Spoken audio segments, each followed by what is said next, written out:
आज आपण अर्धा किलो मुरमुऱ्याचा चिवडा कसा करायचा ते बघणार आहोत. इथं मी मुरमुरे घेतले तर मुरमुरे चाळणीने चाळून घ्यायचे. तर कढईमध्ये गरम करून घ्यायचे मुरमुरे थोडेसे. तेलामध्ये खोबरं तळून घ्यायचे, लालसर होसर खोबरं तळून घ्यायचे. शेंगदाणे तळून घ्यायचे, शेंगदाणे फुटूसर तळून घ्यायचे. तर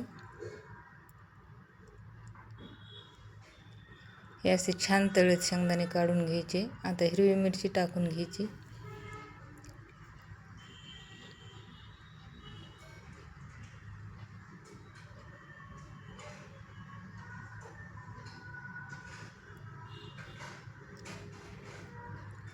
हिरवी मिरची काढून घ्यायची तेलामधली. कढीपत्ता टाकायचा. कढीपत्ता कडक होसर तळू द्यायचा.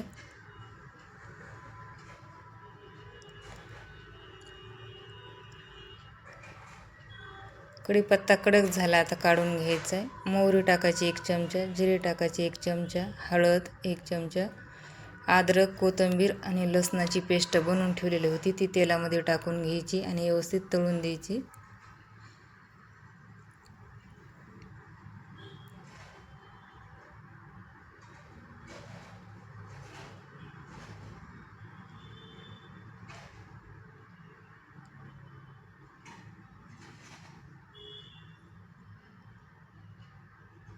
याच्यामध्ये कोथिंबीर टाकायची.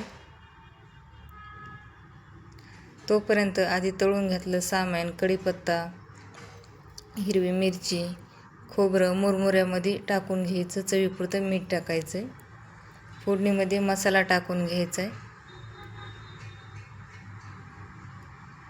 हे सगळं व्यवस्थित मिक्स करून घ्यायचे.